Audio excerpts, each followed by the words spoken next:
My father died suddenly when I was 14 years old. He'd been in hospital suddenly after going into a diabetic coma. We'd been to see him the day before that, and the next day after we'd been to see him in hospital, and the doctor had said he's making a really good recovery. I was woken up at about 2 o'clock in the morning by a relative to tell me that he had just died.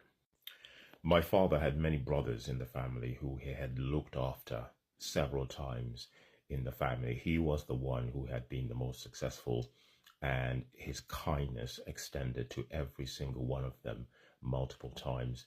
And at the funeral, each and every one of them came to me and said, "Don't worry, we've got you. We will look after you, your mother, and your sister." What transpired over the next few years was the exact opposite of that. They worked tirelessly to try and tear everything down, to take everything that my father had left behind. My mother was left to fight, these men who were vile, who were thieves, who were thugs.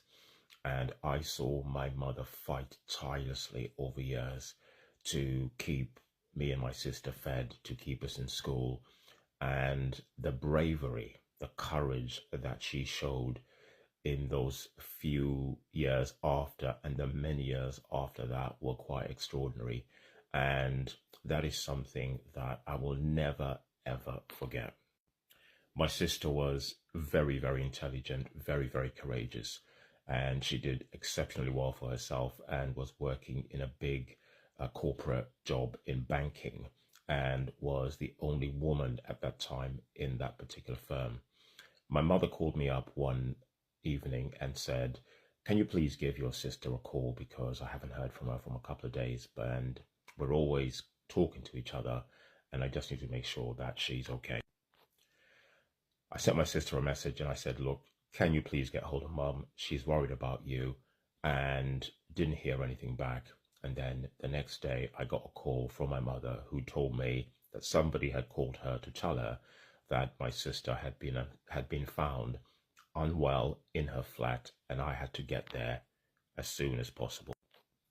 I knew from that message that whoever had told her that had censored it. Deep down inside, I knew that my sister was dead, and I wasn't wrong. She had been murdered. In terms of my activism, I've spent many years as a black person fighting racism. And one of the things that I have encountered countless of times is the amount of gaslighting, the amount of denial, and it's tiring. It was constantly tiring. And one day I sat down and I thought,